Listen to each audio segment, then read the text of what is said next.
The Vorthan Empire ruled the galaxy for 3,000 long years with iron fists and burning ships. Their massive war fleets moved from world to world like death itself. Every planet that tried to resist was turned into ash and dust. No one could stand against their terrible power. Admiral Baxon stood tall on the bridge of his flagship, watching another world die beneath him. The blue flames spread across the cities below, eating everything in their path.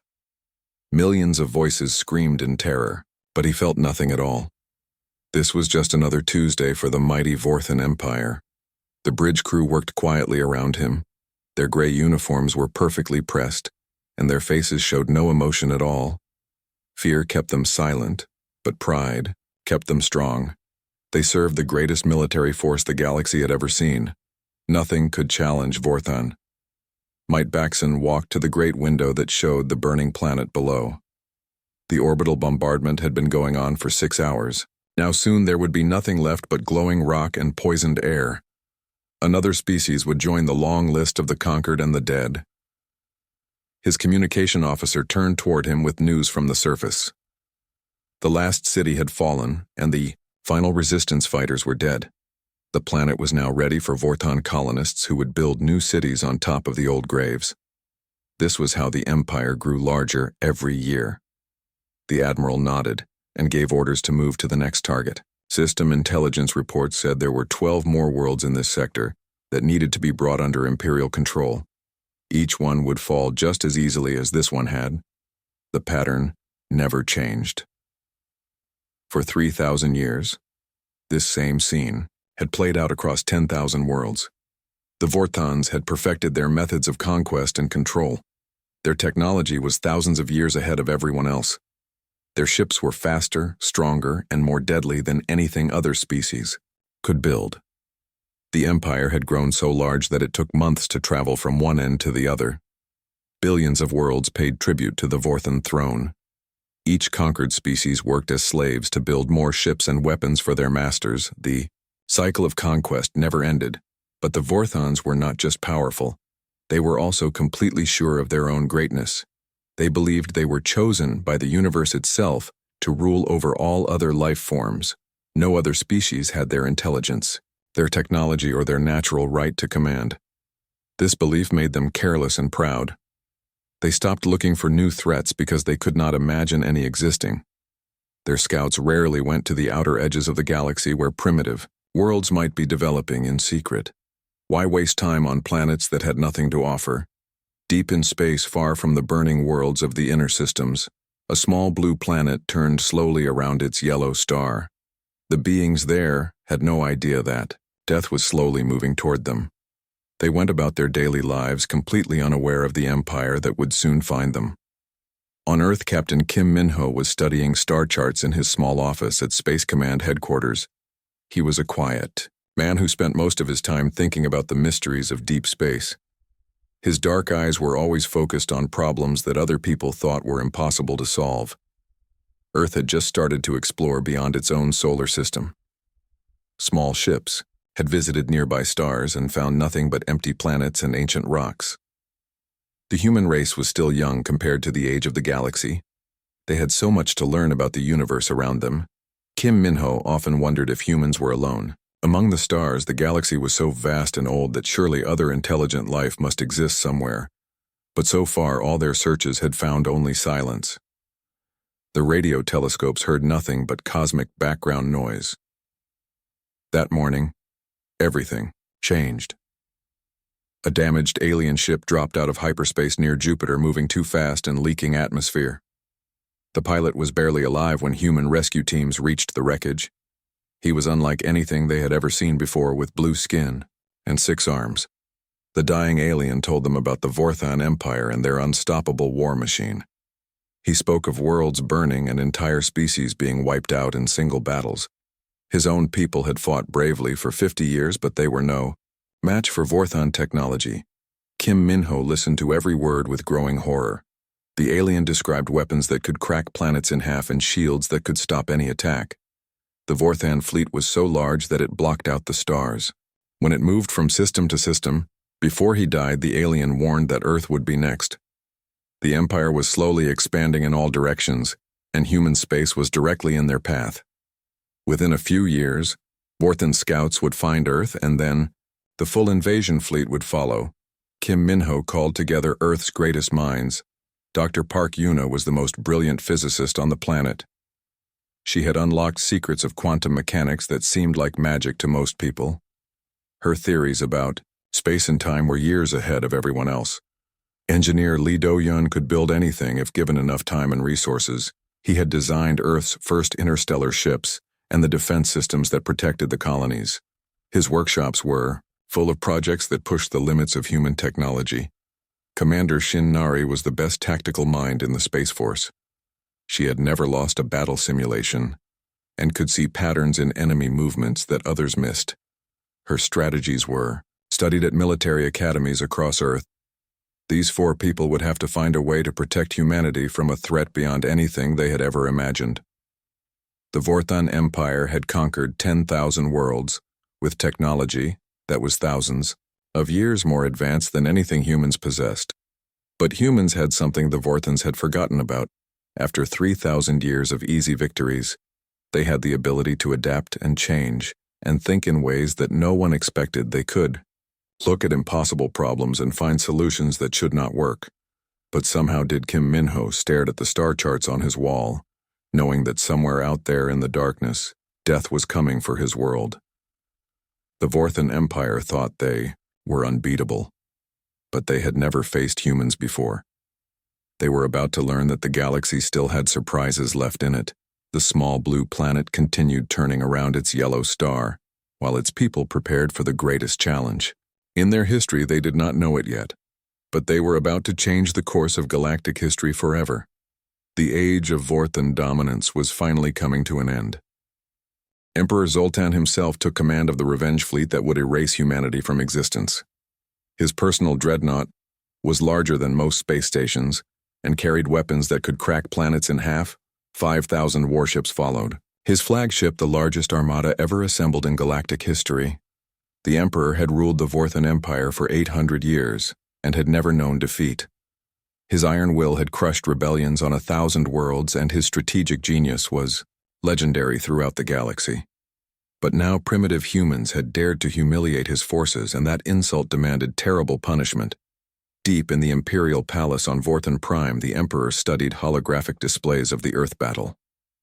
The recordings made no sense according to everything he knew about physics and warfare. How could such a young species defeat his most experienced commanders with impossible technology? His war council suggested that the humans might have found ancient, alien artifacts that gave them advanced weapons. This was the only explanation that made sense to their logical minds. No species could develop such technology in only a few thousand years of civilization. But Emperor Zoltan was not convinced that luck alone explained the human victory. He had spent centuries studying conquered species, and humans seemed different from all the others. They had something in their nature that made them unpredictable and dangerous. On Earth, the year of preparation had transformed human civilization completely. Dr. Park Yuna had reverse-engineered captured Vorthan technology and improved it beyond anything the Empire had ever imagined. Her laboratories worked day and night, creating new weapons that bent the laws of physics. The quantum manufacturing plants that Lee Do-hyun designed could build entire starships in hours, using principles that turned energy directly into matter. His engineering teams had constructed a defense network around Earth that existed in multiple dimensions at once. Commander Shin Nari had spent months analyzing every detail of Vorthan military doctrine, from the data recovered from their destroyed ships. She knew their weaknesses better than they knew themselves, and had developed strategies that would exploit every flaw in their thinking. Kim Min-ho coordinated the massive effort to prepare for the Emperor's return. His promotion to admiral had given him authority over all human space forces, but the responsibility weighed heavily on his shoulders. The fate of his entire species depended on the decisions he made. When the Vorthan revenge fleet finally arrived at Earth, the sight that greeted them was completely different from what they expected. The small blue planet was surrounded by structures that seemed to bend space itself into impossible shapes. Defense stations hung in orbit like geometric puzzles that hurt to look at. Human patrol ships moved through space in formations that made no tactical sense. according to Vorthon military training. They seemed to phase in and out of normal space, appearing and disappearing at will. Their hulls were covered with patterns that shifted and changed like living things. Emperor Zoltan studied the human defenses through his flagship sensors and felt the first stirring of doubt in 8 centuries of conquest. The structures around Earth were unlike anything in Imperial databases. They seemed to be built according to principles that Vorthon science did not understand. His weapons officer reported that targeting systems could not get solid locks on the human ships. They appeared to exist in multiple locations at once, and every scan gave different readings.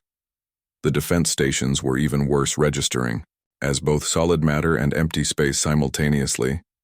The Emperor decided to test human defenses with a limited bombardment.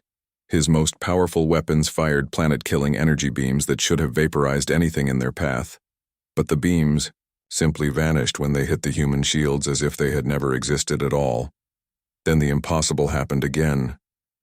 The energy from his weapons reappeared as return fire that struck his own ships with devastating force. Vorthon vessels that had survived 1,000 battles were crippled by their own reflected attacks. Systems overloaded and explosions rippled through their formations.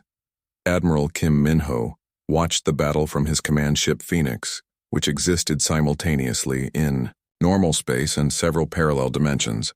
Dr. Park Yunus' dimensional shields allowed him to see the entire battlefield at once, including possibilities that had not happened yet. He gave orders to his fleet commanders through quantum communication. Channels that the Vorthons could not intercept human ships began their counterattack using tactics that violated everything the Empire knew about space warfare. They attacked from angles that did not exist and retreated into dimensions that could not be followed. Lee Do-hyun's engineering marvels proved their worth in the heat of battle. Human vessels could phase through solid matter, appear inside enemy shields, and strike vital systems before vanishing again. The Vorthons found themselves fighting ghosts that could become solid just long enough to deal killing blows. Commander Shin Nara's strategy was working perfectly. She had identified the psychological weaknesses in Vorthon military thinking. Their rigid discipline became paralysis when faced with tactics they could not understand. Their strength became weakness when their own weapons were turned against them. The battle raged for hours as the mighty Imperial fleet was systematically destroyed by forces they could not comprehend. Emperor Zoltan watched his invincible armada become floating wreckage, while human casualties remained almost zero. His perfect military machine was being defeated by impossible odds. Vorthon crews began to panic, as nothing in their training had prepared them for this kind of warfare. Their weapons were useless, their shields provided no protection, and enemy ships seemed to be everywhere at once. Some tried to retreat but found that human forces had surrounded them completely. The Emperor himself entered the battle in his personal dreadnought, determined to restore Imperial honor through single combat.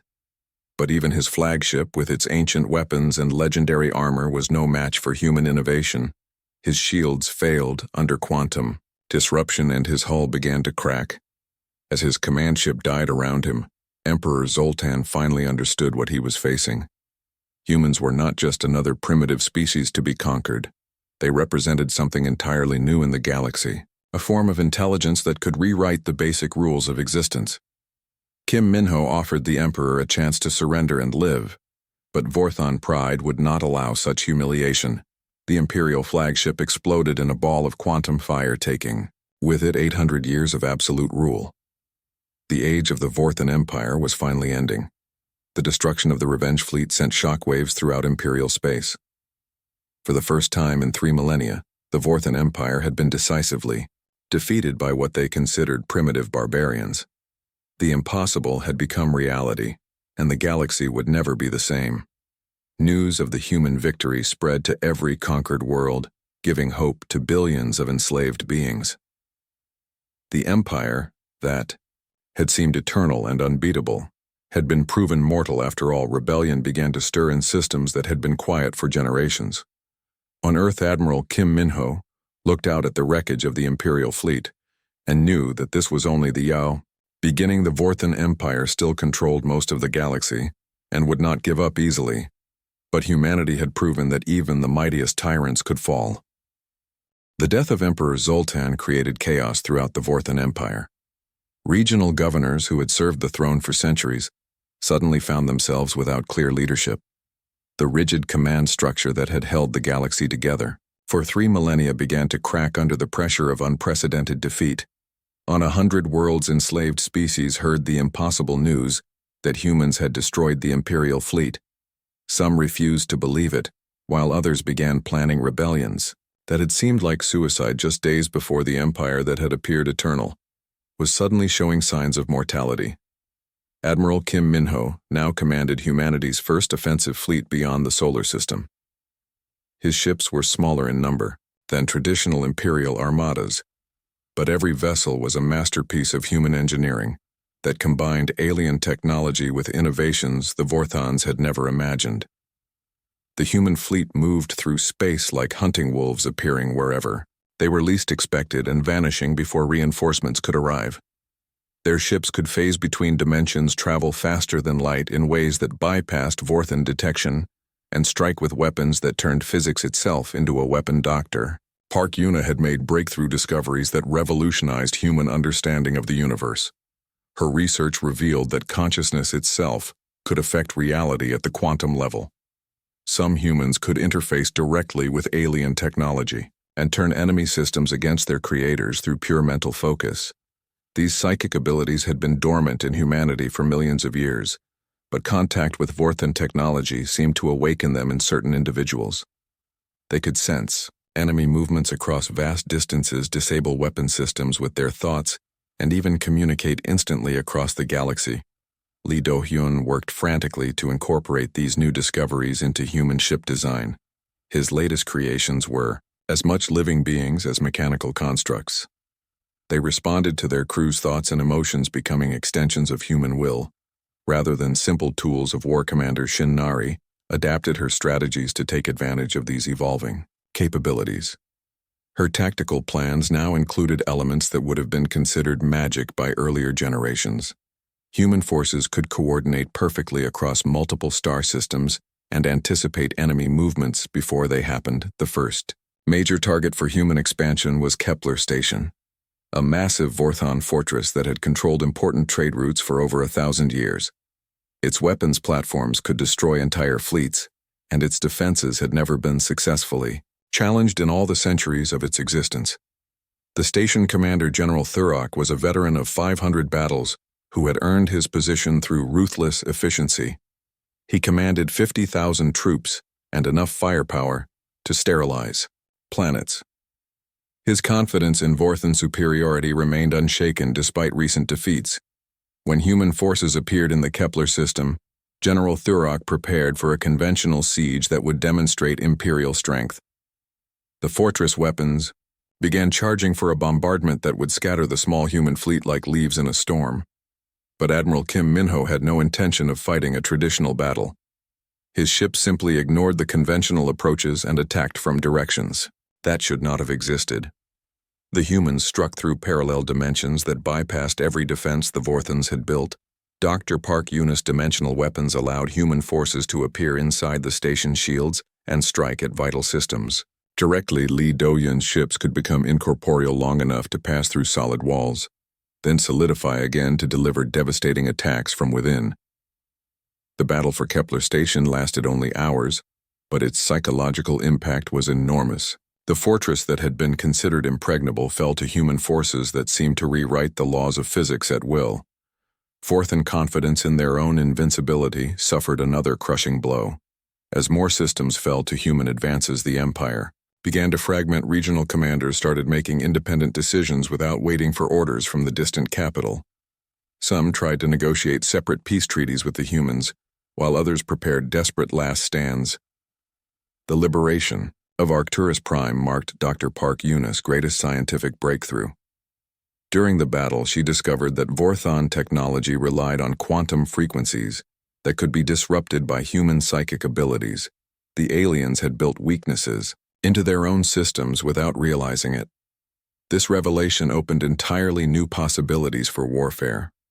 Humans with psychic gifts could take control of enemy ships, turn their weapons against each other, and disable their defenses without firing a shot. The tide of war was turning decisively in humanity's Favor Commander Shin Nari began training special units of psychically gifted humans who could interface with alien technology.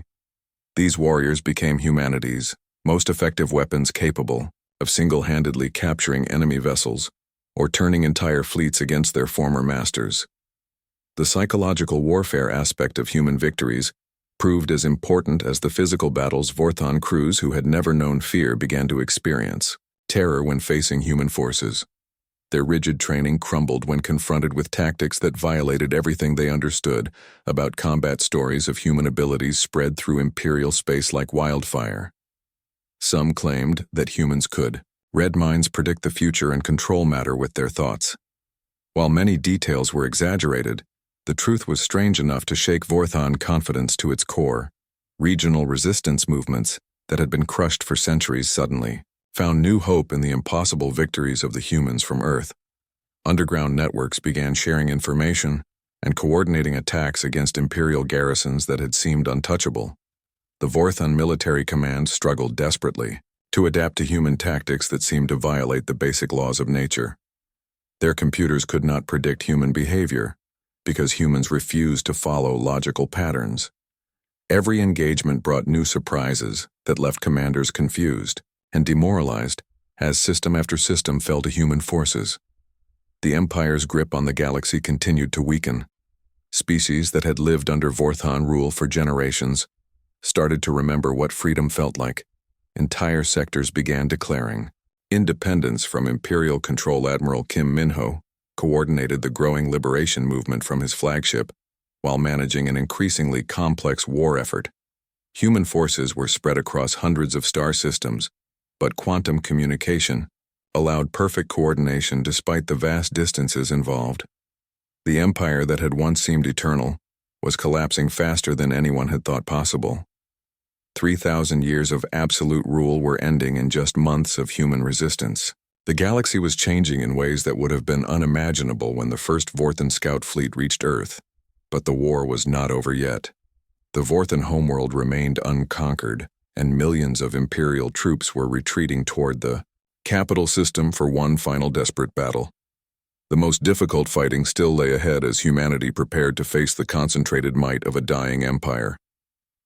The new Emperor Vaxon took the throne of a dying empire as human forces swept across the galaxy, liberating world after world. He was the brother of the fallen Zoltan and possessed the same iron will, but he faced challenges that no previous emperor had ever confronted. From the safety of Vorthon Prime, he watched his empire crumble in real time. Regional commanders sent desperate messages begging for reinforcements that no longer existed, while entire sectors declared independence from Imperial rule. The mighty war machine built over 3 millennia was falling apart. Emperor Vaxon made the hardest decision in Vorthon history. He ordered all remaining Imperial forces to withdraw to the homeworld system, abandoning billions of loyal subjects. To face human liberation alone, the capital would become the Empire's final fortress where they would make their last stand.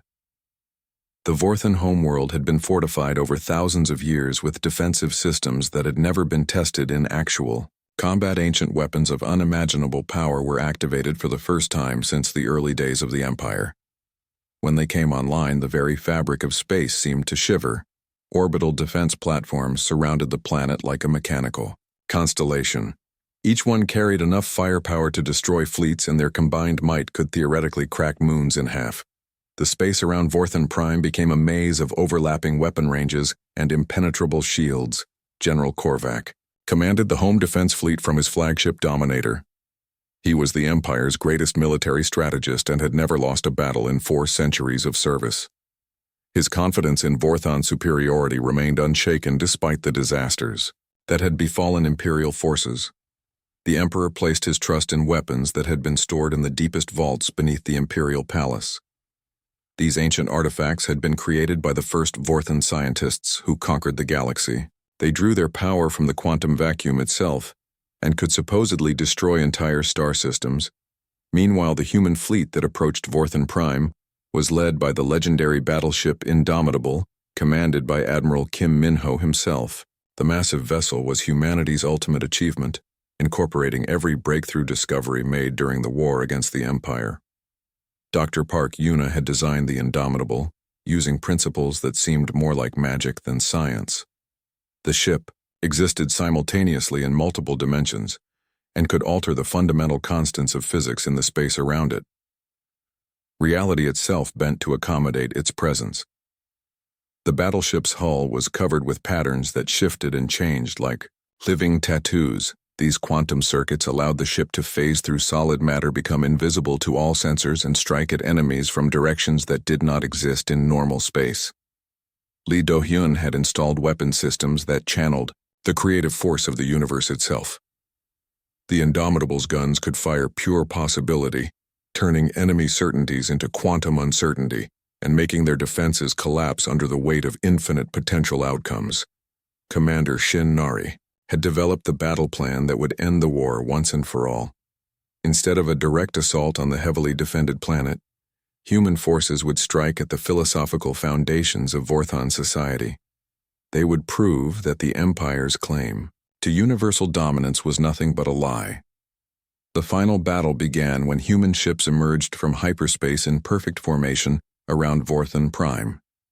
Their arrival created ripples in space-time that could be felt across the entire system as reality, adjusted to accommodate their impossible nature.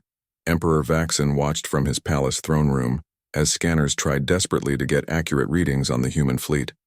The ships seemed to exist and not exist at the same time, registering as both solid matter and empty space. His scientists could not explain what they were seeing. General Korvac ordered his defenses to open fire with every weapon at once. The combined bombardment was powerful enough to vaporize entire moons, but the energy simply vanished when it encountered human shields as if it had never existed at all. Then the impossible happened again. The vanished energy reappeared as return fire that struck Vorthon installations with devastating force. Defense platforms that had protected the homeworld for millennia exploded in cascades of quantum fire as their own weapons were turned against them. The Indomitable led the human assault, phasing through the orbital defenses like a ghost ship. Admiral Kim Min-ho stood on the bridge, watching as reality rewrote itself around his vessel. The laws of physics bent and twisted to accommodate human will over Vorthon certainty. Dr. Park Yunus' greatest creation was deployed at the height of the battle. The reality anchor was a device that stabilized local space-time in ways that made Vorthon technology completely useless, while leaving human systems unaffected. The aliens found themselves fighting with primitive weapons against forces that commanded the fundamental forces of existence. The ancient weapons that Emperor Vaxon had placed such faith in simply stopped working when exposed to human quantum fields. Their power sources were disrupted, their targeting systems failed, and their reality warping capabilities were neutralized by superior human understanding of the universe.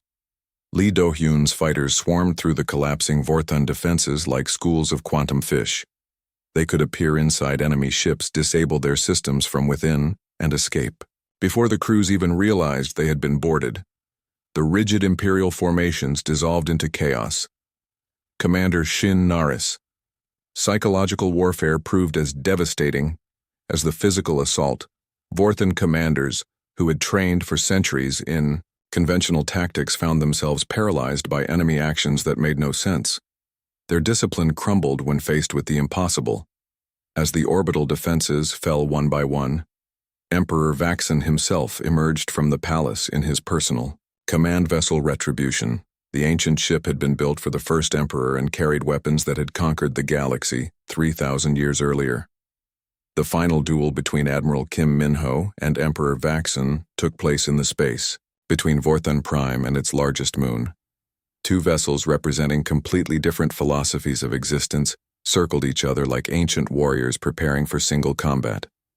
The Retribution opened fire with weapons that could reshape reality itself, but the Indomitable simply absorbed the attacks and converted them into fuel for its own systems.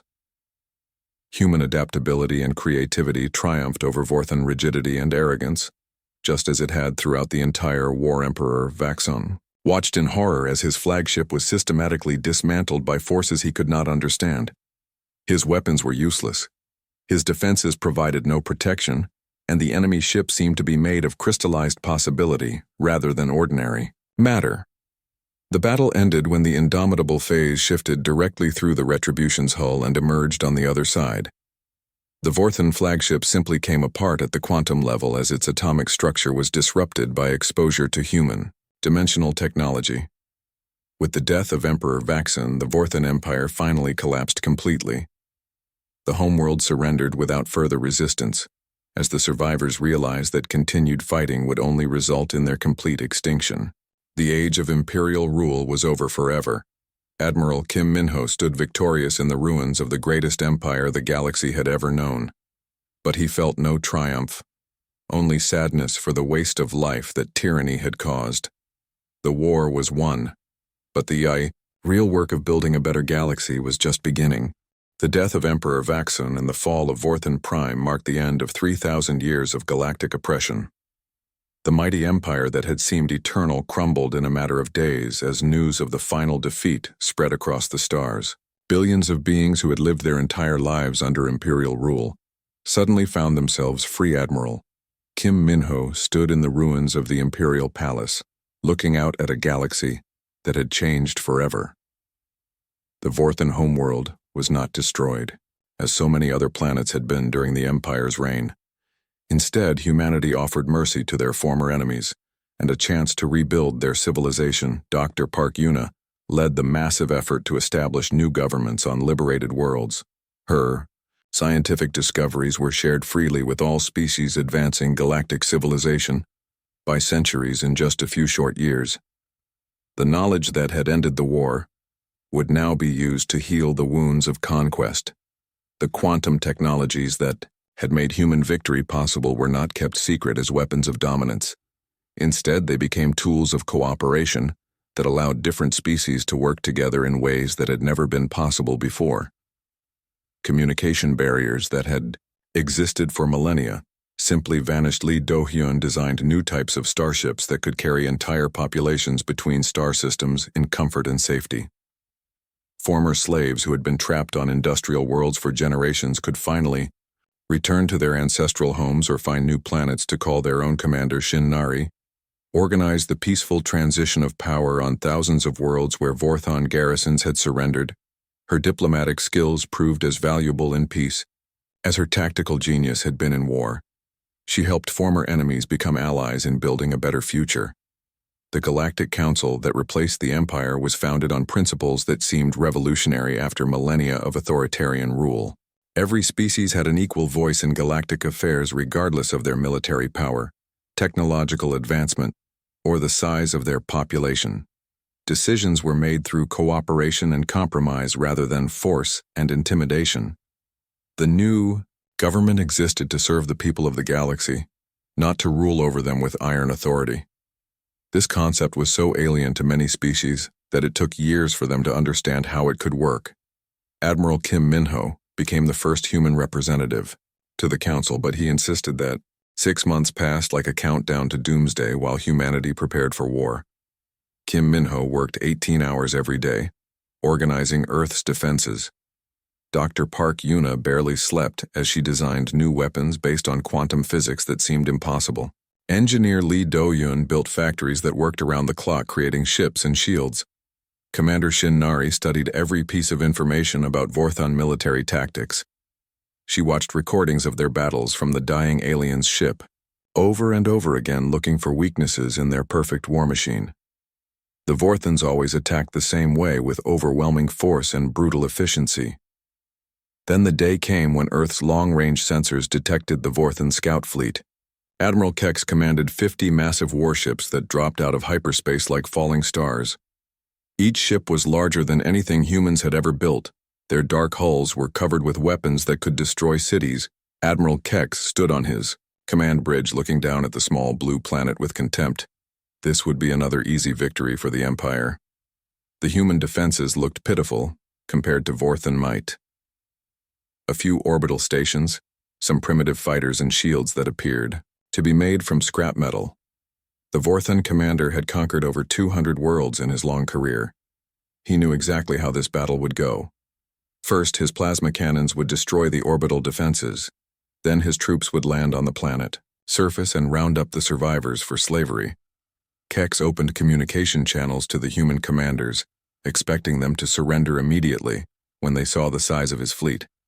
But instead of begging for mercy, the humans sent back a simple message. They would fight to defend their world no matter what the cost. This response amused the Vorthan admiral. Species always said brave words before they died, but courage meant nothing against superior technology. His weapons officer reported that all systems were ready to fire. The human shields would last maybe 10 seconds under full bombardment. The first Vorthan attack began with a barrage of plasma bolts that could melt through any known armor. The energy beams struck Earth's orbital defense stations with enough force to vaporize small moons. But something incredible happened that no one had expected.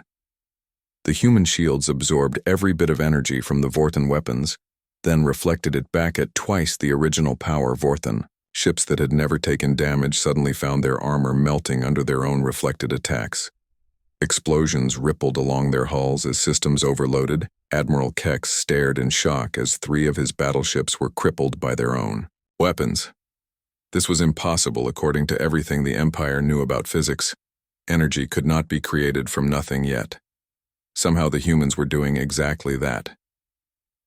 Before he could understand what was happening, human fighters swarmed out. From hidden launch bays, the small ships moved with impossible speed and precision, striking weak points in Vorthan armor that should have been impossible to target. Their weapons used principles that Vorthan science had never encountered. Captain Kim Minho commanded the human defense fleet from his flagship Determination. His tactical display showed every enemy vessel, and he could predict their movements with frightening accuracy. Years of studying Vorthan battle records had taught him their patterns. The human ships did not fight like anything the Vorthans had seen before. Instead of forming battle lines, they moved in fluid formations that changed constantly. They appeared where the enemy least expected them and vanished before return fire could find them. Dr. Park Yuna's quantum shields were working perfectly. They existed in multiple dimensions at once, making them nearly impossible to damage. Physical attacks passed right through them, while energy weapons only made them stronger. Her theories about parallel space were proving correct in the most dramatic way possible. Lee Do-hyun's fighters were masterpieces of engineering that combined alien technology with human creativity. They could phase through solid matter, strike from impossible angles, and accelerate faster than Vorthan targeting computers could track. Their weapons disrupted enemy systems at the quantum level. The battle that was supposed to last minutes stretched into hours as Vorthan superiority crumbled. The mighty scout fleet that had never known defeat was being systematically destroyed by primitive humans who refused to follow the accepted rules of space. Combat, Admiral Kex watched his formation fall apart, as human tactics made no sense. According to military doctrine, they should have been easy targets for his experienced crews, but instead, his ships were exploding one by one. His proud fleet was becoming a debris field commander. Shin Nari's battle plan was working perfectly. She had studied Vorthan psychology as much as their technology and knew they could not adapt quickly to unexpected situations. Their rigid training made them predictable, while human flexibility gave them constant advantages. The Vorthan crews were becoming demoralized as nothing they tried seemed to work. Their weapons were useless, their defenses were failing, and the enemy ships seemed to be made of pure energy rather than solid matter. Some began to whisper that humans might not be as primitive as they appeared. As the battle reached its climax, only Admiral Kex's flagship remained intact. His proud command ship was surrounded by wreckage that had once been the finest vessels in the Vorthan fleet. The impossible had happened, and his mind struggled to accept the reality of total defeat. Kim Minho opened a communication channel to the surviving Vorthan ship. His voice was calm, but his words carried absolute authority. The battle was over, and Earth had won. Admiral Kex could surrender and live or continue fighting and join his destroyed fleet. For the first time in 3,000 years, a Vorthan fleet had been completely defeated. The empire that thought itself invincible had been humbled by a species they considered primitives. Admiral Kex had no choice but to retreat with his damaged flagship and report this impossible defeat. The news of the human victory spread through Vorthan space like wildfire. Conquered worlds that had lived under imperial rule for generations whispered about the miracle that had happened at Earth. Some dared to hope that freedom might be possible after thousands of years of slavery. But the Vorthan High Command saw this defeat as nothing more than a lucky accident that would be corrected with overwhelming force. They began assembling the largest armada in Imperial history to teach humanity the price of resisting Vorthan authority. On Earth, the celebration was brief. Kim Minho knew this was only the beginning. The Empire would return with far more ships and deadlier weapons. Humanity had won the first battle, but the real war was just starting. The galaxy was about to see what humans could do when pushed to their limits.